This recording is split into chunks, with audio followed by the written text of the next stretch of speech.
tous. On va commencer le propos par présenter rapidement Educarté. Ensuite, je laisserai la parole à Caroline qui est parmi nous. Et enfin, on utilisera donc les 15 minutes de la fin pour que vous puissiez poser toutes vos questions et qu'on puisse y répondre toutes les deux. Voilà. Donc aujourd'hui, on assiste donc à la 7e masterclass d'Educarté. Ces masterclass, elles ont pour but de permettre à tous nos enseignants abonnés que vous êtes donc ce soir d'échanger avec des personnalités, donc soit du monde de l'enseignement, soit du monde du documentaire ou de la recherche. Aujourd'hui, notre invitée est Caroline Dubail. Caroline est donc membre de notre comité pédagogique. Elle travaille à nos côtés depuis plusieurs années. Caroline, bonsoir. Bonsoir. Tu as donc été graphiste en auto-entrepreneuriat pendant une dizaine d'années. Ensuite, tu as travaillé pour des agences de communication et dans le secteur de l'édition également. Tu es désormais enseignante en arts plastiques depuis une quinzaine d'années, comme tu nous l'as dit, et tu as repris récemment un Master 2 à l'INSPE de Toulouse en éducation aux médias et à l'information. C'est tout à fait ça. Aujourd'hui, nous allons aborder la question suivante. Comment préparer ses élèves à l'épreuve orale du diplôme national du brevet, DNB qu'on appellera ce soir, mais que vous appelez sûrement DNB au quotidien également, avec Educarté.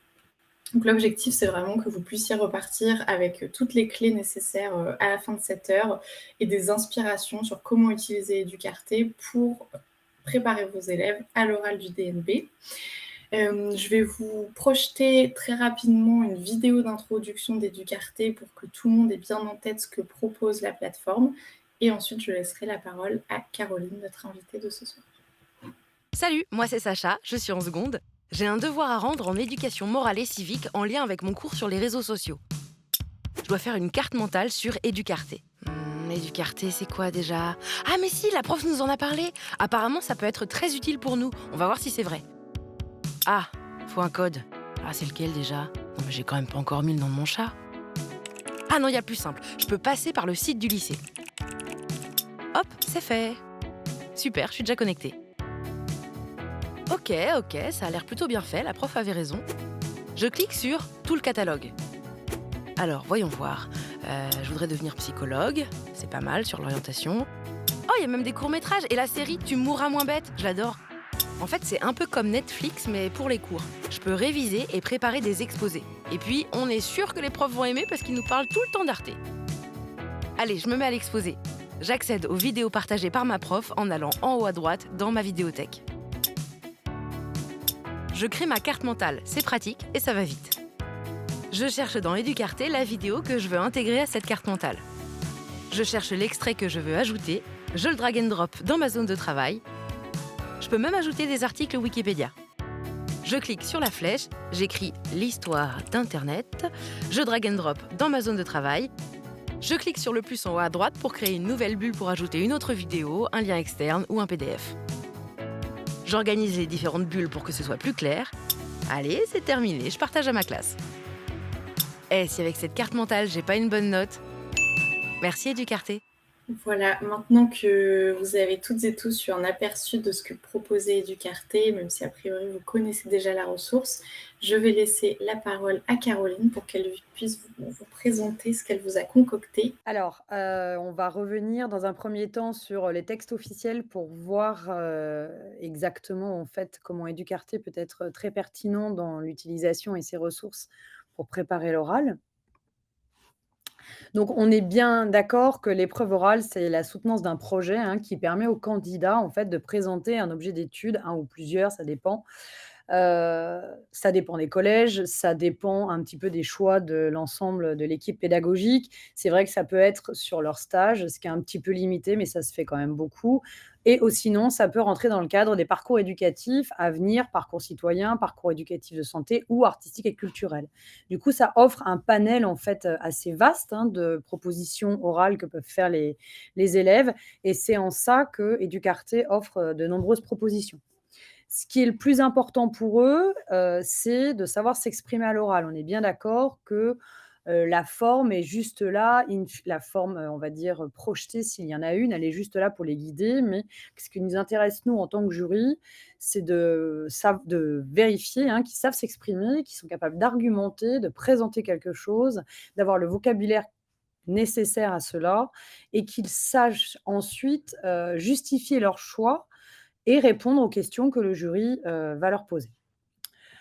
Alors pour cela, Educarte, c'est vraiment extrêmement riche, hein, parce qu'en fait, on peut, par des petites vidéos, par des thèmes qui sont abordés de façon très différente sous de nombreuses formes, les formater à la recherche et surtout à dépasser le simple intérêt, la simple source qu'ils pourraient avoir initialement, c'est-à-dire Wikipédia ou, les cours qu'ils ont reçus, à l'école. Pour cela, en fait, ce qu'il y a de fantastique, c'est, les séries qu'il peut y avoir, comme par exemple, heu, Je voudrais devenir, qui est une petite série. Alors ça peut paraître au départ un peu infantile, hein, parce que c'est une sorte de patate rouge qui joue, en fait, le présentateur télé et qui va interviewer, en fait, différentes personnes sur son métier. Mais, in fine, ça rentre très, très vite, en fait, dans quelque chose de très construit, très bien argumenté, très clair et chaque petite vidéo, très courte, présente un métier.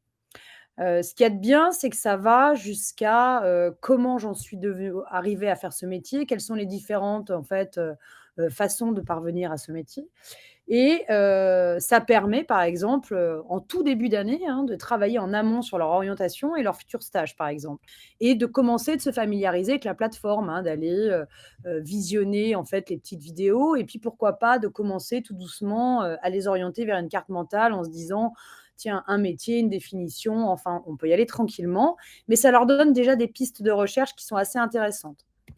Autre ressource, assez magique, c'est, Gymnastique, la culture sans claquage. Alors là, ça aborde, de nombreux sujets et ce qu'il y a de bien, c'est que, par exemple, ça va chercher dans un sujet qui est assez, classique comme, la Joconde, hein, dont on entend parler, trop régulièrement et que tout le monde croit connaître par cœur.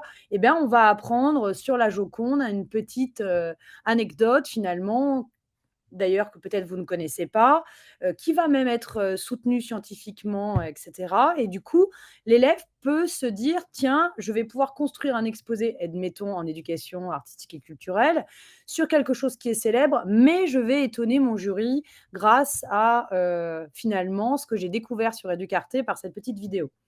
Donc, c'est bien de leur faire visionner, en tout cas de les guider dans leur recherche vers ces petites vidéos, parce que je pense que ça peut les ouvrir à aller chercher autre chose que ce qu'ils ont l'habitude de savoir ou les contenus auxquels ils ont accès habituellement et c'est, à mon avis, un plus pour eux et leur faire comprendre que c'est un plus par rapport au jury qui, très souvent, voit le même sujet, par exemple 3 à 4 fois dans la même session, qui se lassent, heu, ou quand c'est, toutes les années le même sujet qui revient, comme par exemple le tableau Guernica qu'on a tous eu je ne sais combien de fois en oral d'histoire des arts. Au bout d'un moment, on n'en peut plus et c'est vrai que l'élève qui va avoir la petite anecdote, le petit plus supplémentaire, ça c'est ce qui fera toute la différence lors de l'oral. Donc, c'est bien de les guider vers ces petites vidéos, en tout cas, de leur en montrer aussi. Elles sont très courtes, c'est ça qui est génial, c'est que ça ne vous mange pas le cours, ça dure à peine 5 minutes. Vous pouvez entamer un cours dessus pour leur montrer, pour peu que le sujet que vous abordiez soit en lien avec, et ça fonctionne parfaitement. Alors, ça, c'est une vidéo que j'ai choisi de mettre simplement parce que la forme était extrêmement intéressante et que certains élèves peuvent s'y retrouver dans, dans leur, mise en pratique, en fait, de l'oral qui peut-être pour eux est parfois difficile parce que c'est un échange qui est fait entre plusieurs personnes et qui est dessiné. Donc, c'est assez délicat comme, vidéo, c'est extrêmement intéressant. Je pense que juste pour la forme, c'est intéressant de la montrer et peut-être que certains élèves s'y retrouveront, hein. Il y en a pour qui, le trait du dessin est plus facile que le l'oral, pur, hein, et qui ont besoin en même temps qu'ils s'expriment, de tracer. Donc c'est bien de la montrer, pas forcément en entier parce que le sujet est pas évident, hein, c'est sur la politique, hein, donc ça peut être intéressant en troisième, mais c'est quand même pas si simple. Mais en tout cas, de montrer la forme, je pense que c'est vraiment quelque chose d'assez innovant. Heu, L'avantage aussi d'Educarte, c'est qu'il y a, des petites mains qui vous ont préparé en fait, des super fiches pédagogiques avec, plein d'activités, hein, qui vous permettent en fait qui permettent aux élèves d'enrichir, leur pratique et notamment leur vocabulaire, hein, parce qu'il y a plusieurs, par exemple, petites propositions comme de les faire travailler sur leurs émotions, sur leurs ressentis par rapport à des œuvres ou d'apprendre aussi à se défendre, à argumenter sur des sujets. Là encore une fois, avec des extraits, hein, qui sont proposés. Cette fiche pédagogique, elle est quand même, sur 8 pages, hein, je crois, donc elle est quand même, assez, conséquente, extrêmement bien fournie. Tous les extraits ont été créés, donc vous n'avez plus qu'à vous en saisir, en fait, pour mettre en place vos ateliers avec les élèves et ça concerne des domaines extrêmement variés, donc de ce fait, je pense que ça peut correspondre à l'ensemble des disciplines, hein, à absolument tous les professeurs, en fait, de 3e peuvent préparer les élèves, à l'oral du brevet avec cette fiche. Alors, il y a quelque chose qui est à mon avis fondamental, pour utiliser Educarte pour les oraux et pour, même pour les élèves, hein, pour leur apprendre à travailler, c'est la fameuse carte mentale. Alors si c'est difficile à faire, sur un papier sans avoir de support ou avec les logiciels, c'est parfois un peu compliqué. Là, sur Educarte, c'est extrêmement facile et justement, ce qui est assez fabuleux, c'est de partir d'un thème précis que vous leur donnez, en reprenant, les petites vidéos du début, hein, qui sont, «Je veux devenir», ou «Je rêve de devenir». Vous leur proposez de chercher un métier et de créer une carte mentale à partir de ce métier. Si admettons, ils choisissent le métier, d'architecte, hein, puisqu'il y a une petite vidéo dessus, ils peuvent, chercher dans Educarte d'autres vidéos qui vont être en lien avec l'architecture. Mais ils peuvent aussi chercher des liens sur internet, hein, sur, la définition du métier de l'architecture, sur peut-être des expériences d'architecture, des vidéos qu'ils vont trouver sur YouTube ou autre, puisque c'est une plateforme qu'ils utilisent aussi et tout ça, en fait, ils pourront le rassembler sur cette carte mentale. Alors, ça leur permet dans un premier temps de ne pas perdre tous les éléments dont ils ont besoin, hein, pour leur recherche et la fin et ensuite de vous présenter, si vous le travaillez en plusieurs étapes avec eux, tout ce qu'ils ont trouvé et de les aider à axer, en fait, leur oral ensuite.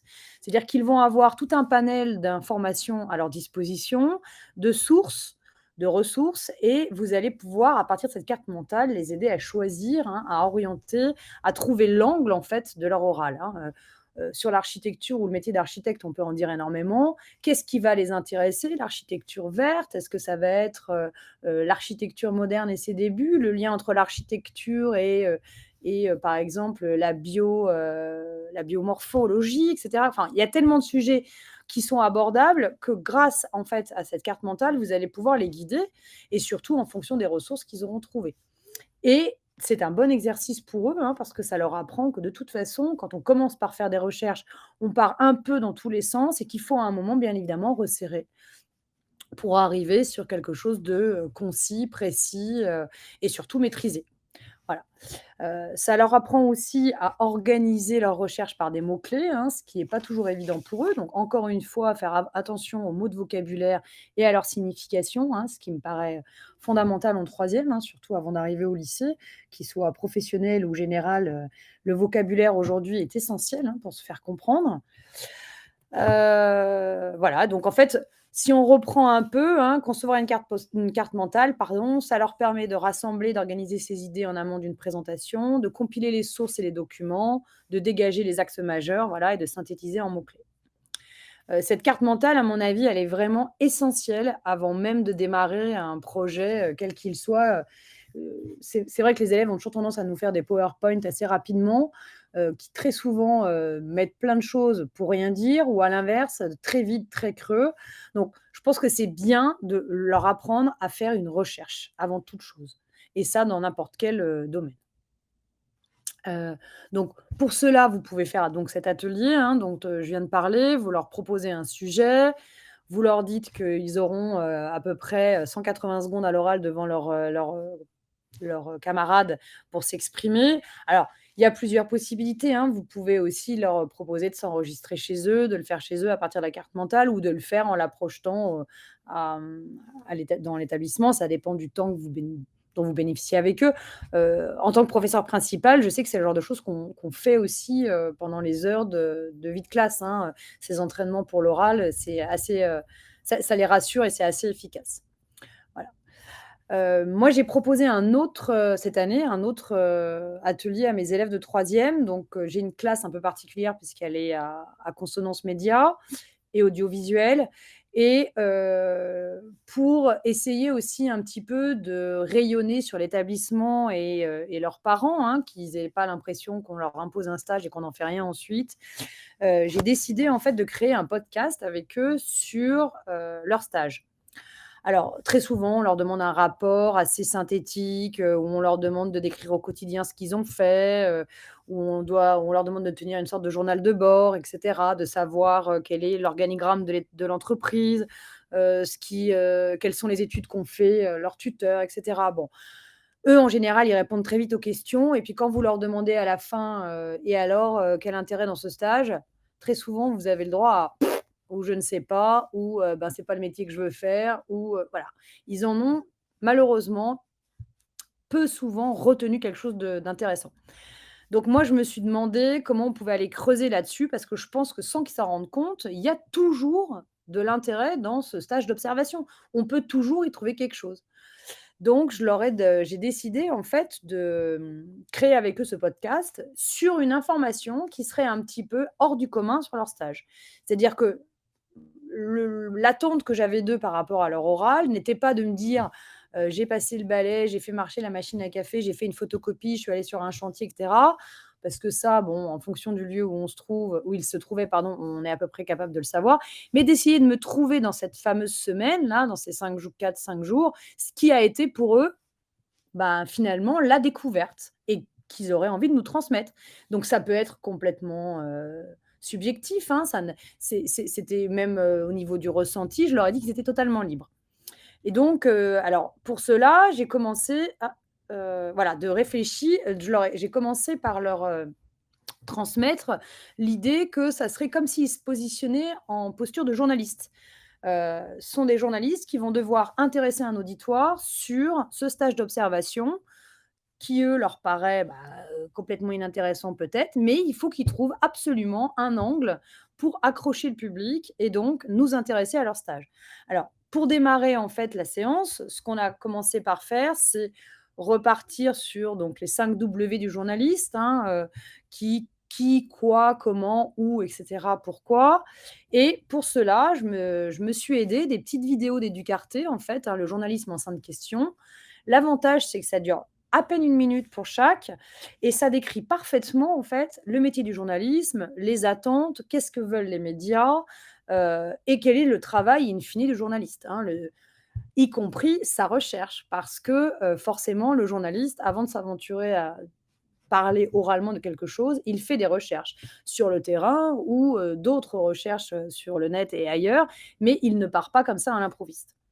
Et du coup, je leur ai donné le sujet en leur disant qu'à partir de leur rapport de stage qu'ils avaient commencé de rédiger, plus de leurs souvenirs et pourquoi pas de recherches, complémentaires, hein, ils devaient absolument trouver ce petit sujet passionnant, sur leur stage.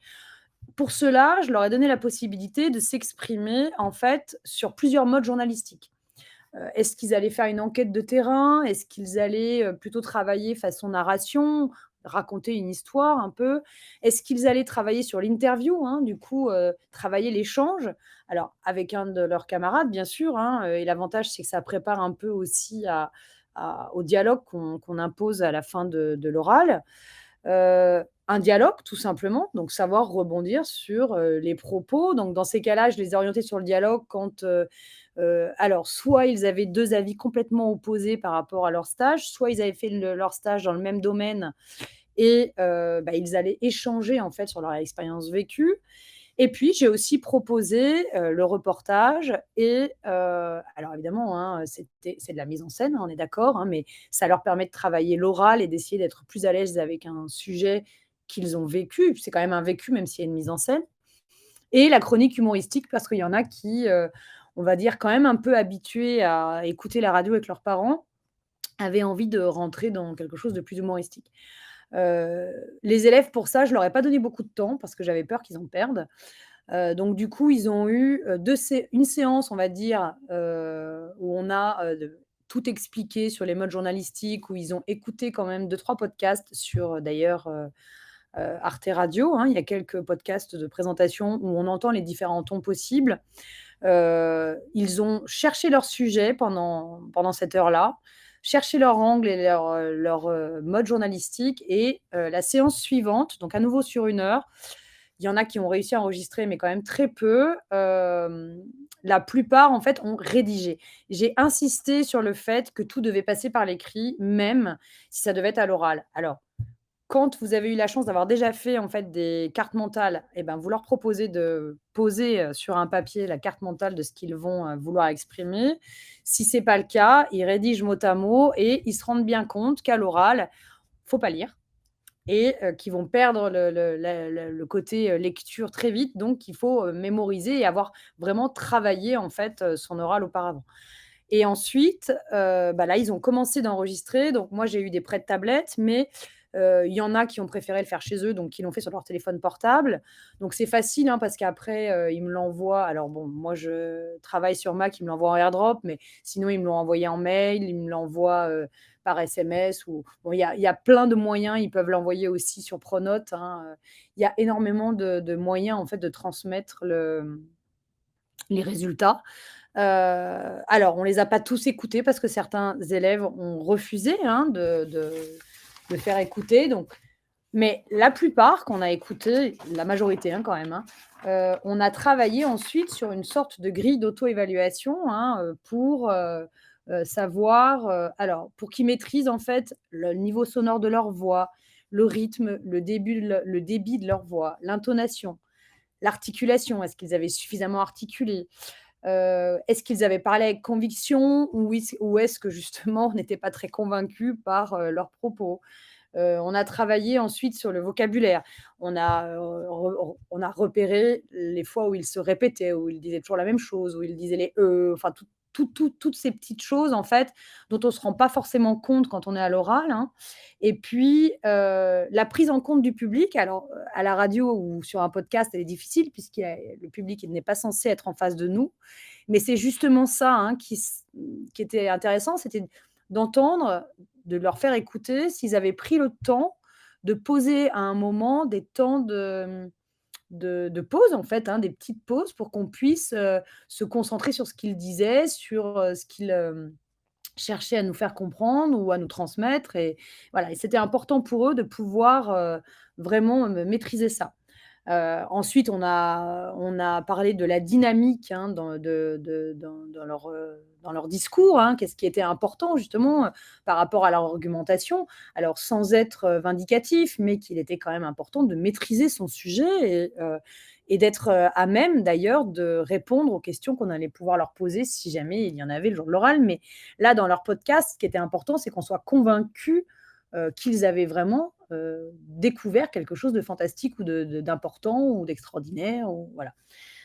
Et ensuite, on a parlé un peu des points faibles, hein. Alors très souvent, ben, c'est, la bafouille, c'est le manque d'articulation, c'est, qu'est-ce qu'on a? Alors des voix qui sont pas audibles, vous voyez, bon, des élèves même, derrière leur micro sans qu'ils soient face à un jury, ben, en fait, ils ont du mal à s'exprimer, c'est très timide. Et puis, bah, le manque de préparation, hein, pour certains qui a été flagrant, parce que, bah, ils avaient estimé qu'ils maîtrisaient tout puisqu'ils avaient été présents, alors que non, c'est pas parce qu'ils avaient été présents pendant ce stage qu'ils maîtrisaient l'intégralité, que la recherche d'informations, était nécessaire, quoi qu'il arrive, pour pouvoir avoir, des éléments supplémentaires, à leur argumentation puisque le dialogue qu'il y a à la fin de l'oral avec le professeur est axé là-dessus. Très souvent, on va chercher à savoir s'ils se sont limités à ce qu'on a devant les yeux ou à ce qu'ils viennent de nous dire ou s'ils ont cherché à, s'ouvrir un peu sur autre chose. C'est vrai qu'on aime bien quand ils nous présentent une œuvre d'art, je sais pas, de vérifier qu'ils connaissent le courant ou qu'ils connaissent un peu plus l'artiste que les 3 mots qu'ils nous ont dit ou qu'ils ont lus sur Wikipédia. Bon, voilà, donc là, c'était un petit peu les points faibles qu'on a repérés dans le petit oral. Là, c'est, les élèves qui n'ont pas su, en fait, aller au bout de leur argumentation pour nous convaincre que l'information était essentielle. Voilà. Ça a très bien marché. Les élèves étaient hyper motivés et donc là, le podcast, bah, donc ceux qui n'ont pas réussi, recommence. Évidemment, je les assiste énormément et en fait, le podcast, on va le mettre, maintenant, on va le monter avec les plus motivés, hein, parce que j'en ai qui sont, passionnés par ça, avec du son, et évidemment tout ce qui est vraiment typique de la radio et on va le diffuser, sur le site du collège. Voilà, pour que les parents puissent avoir, une idée. Alors, il y a pour vous donner des exemples, il y a des trucs, tout simples, hein. Donc moi, j'habite sur la côte basque, on a des célèbres macarons chez Adam. Il y en a un qui a fait son stage là-bas et il a choisi de nous révéler la recette, alors que c'est censé être un secret de famille. Il y en a une qui était dans la célèbre librairie, Le Bookstore à Biarritz, qui n'est autre que l'ancien magasin Chanel. Et donc, eh ben, elle nous fait toute une sorte de petite enquête de terrain, parce qu'il y a une porte qu'elle n'a pas osé franchir pendant les premiers jours de son stage. Et donc, elle va nous la faire, elle va l'ouvrir en fait, et nous faire découvrir ce qu'il y a derrière. Voilà, je vous en dis pas plus. C'est marrant de voir que finalement, même ceux qui s'étaient ennuyés à leur stage ont réussi à trouver un truc. Il y en a un qui a passé 5 minutes à nous démontrer que le stage d'observation en troisième était totalement inutile, qu'il ne servait absolument à rien et il l'a parfaitement argumenté. Donc c'était vraiment très marrant de voir qu'il a réussi dans la négation d'une quelque chose qui était obligatoire en se en argumentant avec des propos qui étaient quand même recherchés. Il est allé, enfin il a vraiment exprimé, bah, sans rentrer dans les détails de ce qu'il avait vécu parce qu'en fait, il a rien vécu justement, mais il a réussi à tenir, comme un journaliste, à affirmer que ce stage n'avait pas d'intérêt pour les élèves. C'était assez bien fait, voilà. Donc il y a quand même, énormément de choses à faire avec ce petit truc.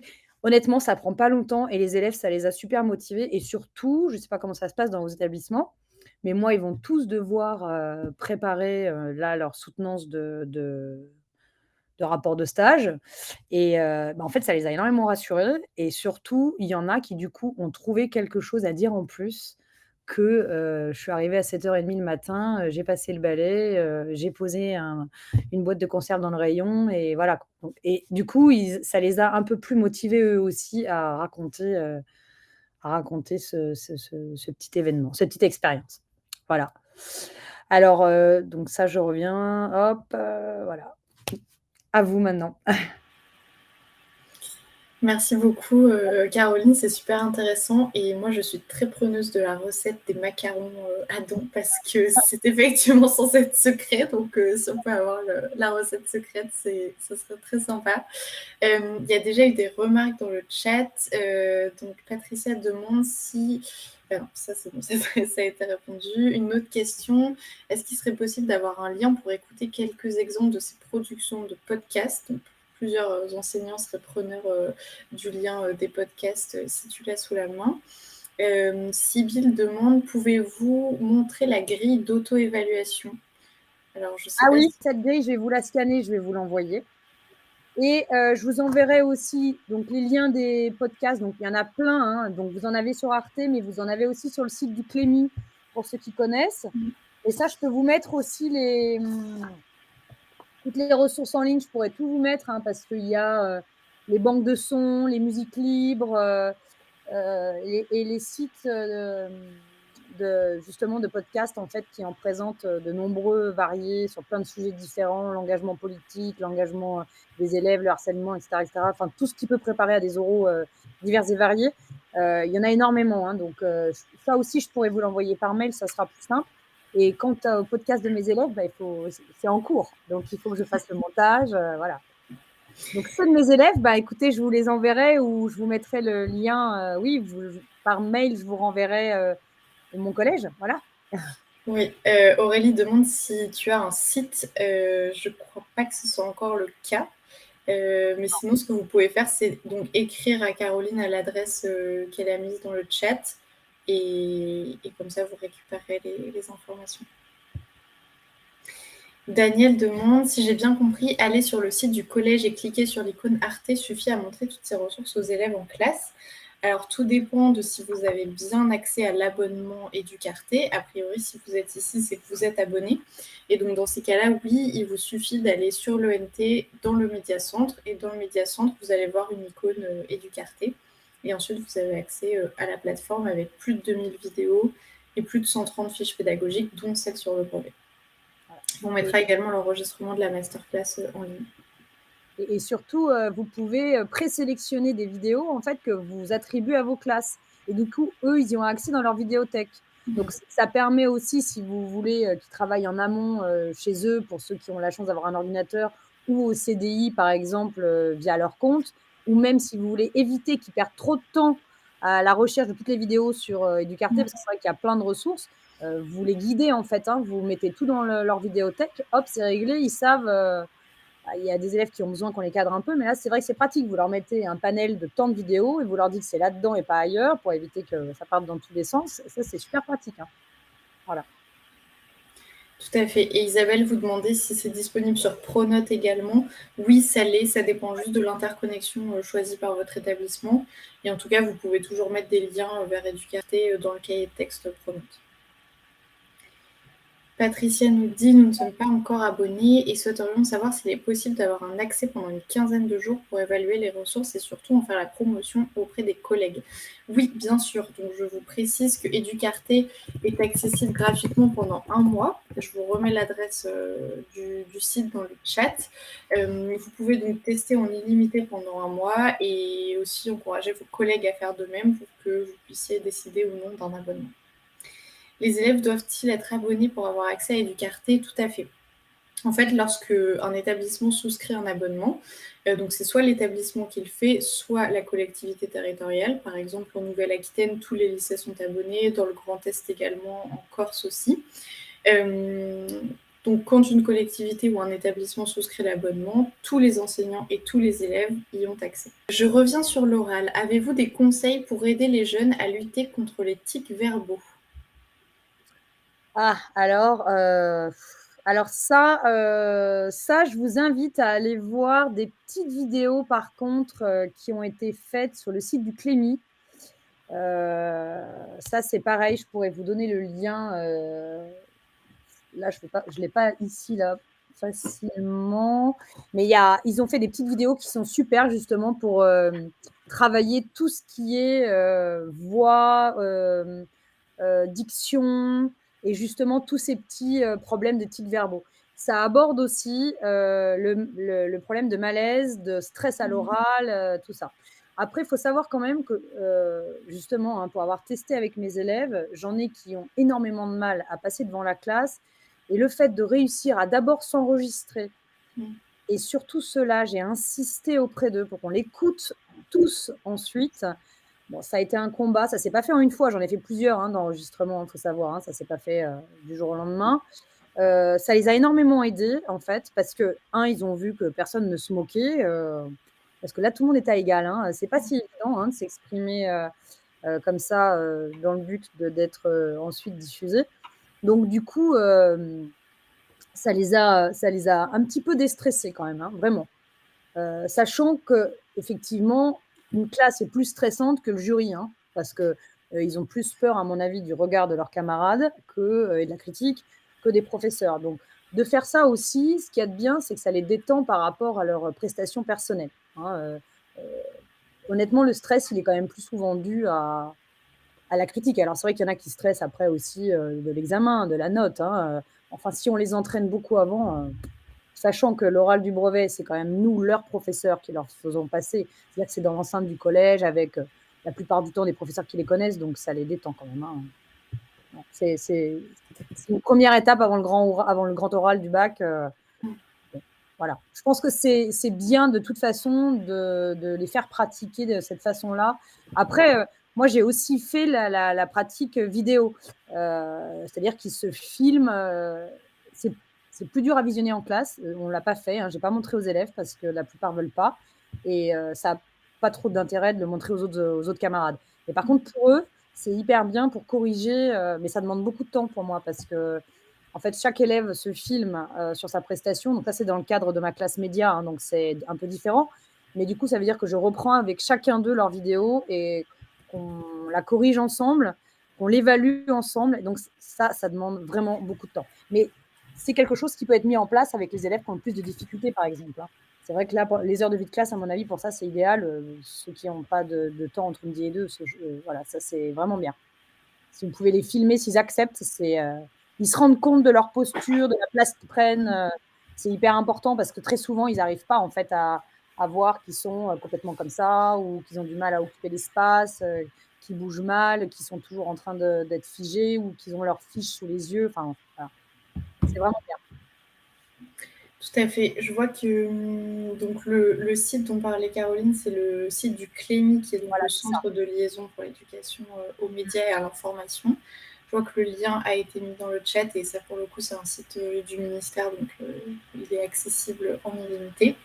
Deux questions qui se sont baladées concernant le prix de l'abonnement à Educarté. Ça dépend de la taille de l'établissement, mais il faut compter en moyenne 1 euro par an par élève, ce qui vous donne donc une idée globale du prix. Si on analyse ensemble comment on peut surmonter notre peur, on est surpris des conseils de certains. Le travail de réflexion en groupe est un atout, nous dit Brigitte. Tout à fait, et ça rejoint ce que disait Caroline. Il y a une autre question qui avait été posée. Quels seraient vos conseils pour un élève timide et mal à l'aise à l'oral? C'est ce que je viens de dire en fait, hein, c'était de l'encourager, enfin d'essayer de voir avec lui s'il était d'accord pour qu'on le filme, de commencer d'abord sans la caméra et ensuite peut-être de le faire. Je pense que s'il arrive à s'enregistrer, s'il a la possibilité de s'enregistrer sur son téléphone et que vous l'évaluez en huis clos avec lui, sur sa prestation orale, je pense que c'est pas mal. Parce que ça permet de vraiment voir, d'entendre et qu'il écoute lui ce qu'il donne à l'oral, d'abord posément, sans le stress d'être de visu. Et puis si vous y arrivez à le filmer, franchement, c'est pour eux, c'est vraiment génial. C'est vrai que c'est pas simple, mais bon. Céline pose une question. La difficulté que je rencontre avec mes élèves est avant tout de trouver une problématique. Quelques conseils? Alors ça, oui, d'abord le mot problématique, déjà, ils ont du mal à le comprendre. Donc c'est justement là où, je vous disais les petites vidéos là, mince, le nom m'échappe, comment elle s'appelle? Gymnastique, je Ouais, voudrais gymnastique. C'est là où les petites vidéos gymnastiques sont géniales parce que là, par exemple, la problématique concernant la Joconde, c'était, êtes-vous bien sûr, que la Joconde nous suit du regard comme tout le monde le prétend depuis tant d'années? Voilà, alors c'est une problématique de vraiment, c'est une petite anecdote, mais c'est leur montrer que même sur un sujet aussi, commun que le tableau de la Joconde, on peut encore se poser des questions qui soient, pertinentes et auxquelles on n'a pas pensé, sur lesquelles on n'a pas encore réfléchi, voilà. Et du coup, la problématique, c'est vrai que pour eux, je pense qu'avec encore une fois, avec la carte mentale, c'est une façon d'essayer d'envisager, de trouver la problématique. Qu'est-ce qui pourrait être intéressant de raconter sur tel sujet? Dans quel axe les intéresse? Et sur cet axe, quel questionnement on peut avoir? Et en fait, souvent, on ne va pas non plus leur demander des problématiques qui soient dignes d'un universitaire. Donc, il faut, quand on travaille avec eux sur la carte mentale, souvent, c'est eux-mêmes qui posent des questions. Et moi, je leur fais noter ces questions et à la fin, on reprend toutes leurs questions. Et souvent, parmi les questions, il y a finalement la problématique qu'ils peuvent aborder. Enfin, à quoi sert l'architecture verte aujourd'hui? Ou quel serait, par exemple, quel serait l'avenir de l'architecture, l'avenir de l'architecture avec par rapport à l'écologie actuelle. Enfin, voilà, il y a plein de choses. Ils posent les questions eux-mêmes, en fait. À quoi ça sert? Qu'est-ce que ça va apporter? Comment ça peut faire évoluer le monde? Enfin, c'est des petites problématiques et ça dépend des thèmes qu'ils ont choisis. De la même façon que mon élève a choisi comme problématique, à quoi sert réellement le stage d'observation en troisième? Moi, des fois, je me pose la question. Donc, ça peut être aussi une problématique, ça. C'est une bonne question. Voilà. Si le collège n'est pas abonné, comment peut-il le faire? Alors, je vous propose de nous écrire. Je vous mets l'adresse d'Educarté dans le chat pour toutes les questions que vous avez. Vous pouvez donc nous envoyer le nombre d'élèves dans votre établissement et on vous enverra un devis indicatif pour que vous puissiez ensuite le transmettre à votre chef d'établissement ou votre professeur documentaliste. C'est les deux personnes qui généralement souscrivent les abonnements. Peut-on écouter les autres masterclass en replay? Oui, tout à fait, sur notre chaîne YouTube et sur Educarté. Je vais vous mettre le lien dans le chat également. Je vais moi-même aller voir tout ça, notamment la carte mentale pour bien maîtriser. Oui, effectivement, je vous recommande de vous entraîner avant de lancer vos élèves dans le grand bain. Cette masterclass était très intéressante, merci beaucoup. Ah, une autre question un peu plus longue. Avez-vous des conseils pour les membres du jury sur les questions à poser pour aider un candidat en difficulté, par exemple? J'ai peur de les enfoncer, entre guillemets, en fin de présentation s'ils sont timides. Ah oui, alors ça, j'avoue que c'est vraiment pas évident, je reconnais. Alors, je sais pas comment vous fonctionnez, vous, dans vos établissements. Nous, on essaye, en fait, de leur faire pratiquer une fois, comme un examen blanc auparavant et du coup, on se transmet entre professeurs ce qui a manqué ou voilà. Ça peut être à suggérer, en tout cas, dans vos établissements et du coup, les membres du jury, en fait, savent que l'élève a quand même travaillé un peu plus et on peut essayer de les faire revenir sur des points qu'ils ont moins développés que d'autres et essayer de voir s'ils s'en sortent. Moi aussi, j'attaque dans ces cas-là, les sentiments, c'est-à-dire, j'essaye de les faire parler, sur leur choix, pourquoi ils ont fait ce choix de sujet, de thème, finalement, je leur demande un peu de me raconter leur enfin pas leur vie, hein, mais voilà, pourquoi ils ont choisi, de me parler de la Joconde, qu'est-ce qui les a motivés? Est-ce qu'ils l'ont vue? Est-ce qu'ils savent où elle est? Enfin, Mmh. je reprends la Joconde parce que c'est facile, mais voilà, j'essaye toujours en fait de c'est vrai que moi j'aime pas les enfoncer du tout quand je vois qu'ils sont en panique, donc soit je reviens sur ce qu'ils ont déjà dit pour voir si ils arrivent à l'approfondir par quelques questions. Si je vois que non, et ben, je pars sur autre chose et puis, ben, en général, on clôt très vite le sujet ou je reviens s'il y a une image, d'où l'avantage de les faire travailler sur des supports. S'il y a Mmh. une image, je les fais revenir sur les images de leur, diaporama pour, reposer des questions dessus et parfois, hop, ça leur rappelle quelque chose qu'ils ont oublié de dire, voilà. Alors Arte Journal Junior et Educarte sont 2 choses différentes, oui. Oui, tout à fait. Arte Journal Junior, c'est donc une partie d'Arte qui s'occupe de décliner le journal habituel, les infos en fait, pour les plus petits. Et c'est vraiment que cette émission qui est concernée. Et du Carté, donc comme je le disais au début, je le montrais en vidéo d'introduction, c'est donc la plateforme de la chaîne Arte qui est dédiée à l'enseignement secondaire. C'est comme Netflix, mais pour les cours. Donc, vous avez plus de 2000 documentaires sur plein de sujets différents qui couvrent toutes les matières et tous les niveaux du collège et du lycée. Et vous avez également des outils qui sont disponibles sur la plateforme pour créer vos propres extraits et vos propres cartes mentales. Carole demande, y a-t-il des ressources pour les élèves qui choisissent de s'exprimer dans une langue d'apprentissage? Ah bah, oui, il y a quelques vidéos en allemand, il doit y en avoir quelques-unes, en anglais, Et bon par même en espagnol et en italien. ouais, Donc mais là, il y a un peu. il y en a pas en langue régionale, par exemple, Non, effectivement. Et ça arrive souvent, Caroline, qu'il y en a qui choisissent ouais. de Bah, s'exprimer. toutes les sections basques, nous, Mmh. passent leur brevet en basque, ouais. OK. Donc ça, effectivement, ça arrive, mais bon, c'est quand même très particulier à notre région. Il doit y avoir les Mmh. bretons aussi sans Oui, doute, hein, et l'occitan peut-être. les Ah Corses. et en créole à La Réunion, c'est vrai, exact, ouais, ouais, voilà, tout à fait. Bah, ça non, alors là, pour le coup, Mmh. C'est vrai que c'est ça manque ça manque un peu de ressources, ouais. Mais ça, vous pouvez moi, je pense que ce que vous pouvez utiliser, nous, c'est ce que font les professeurs, des langues, régionales, c'est ils utilisent les replays, en fait, des journaux télévisés. C'est Mmh. génial, comme petite source, il y a toujours des mini reportages qui sont faits dans les langues locales et c'est vrai que ça permet de travailler avec eux dessus et qu'ils peuvent s'en servir, hein, bon. Puis ça, on peut les trouver pendant, en général, un petit moment, donc c'est pratique, mais pas sur Educarte, Non, pas encore en tout cas. pas encore, ça viendra peut-être. Merci beaucoup à toutes et tous pour vos messages dans le chat, pour votre participation. Vous pourrez donc retrouver cette masterclass en replay sur notre chaîne YouTube et sur Educarte. Merci beaucoup Caroline, c'était très intéressant. Et puis à très bientôt sur Educarte. À très bientôt. Bonne soirée. Bonne soirée.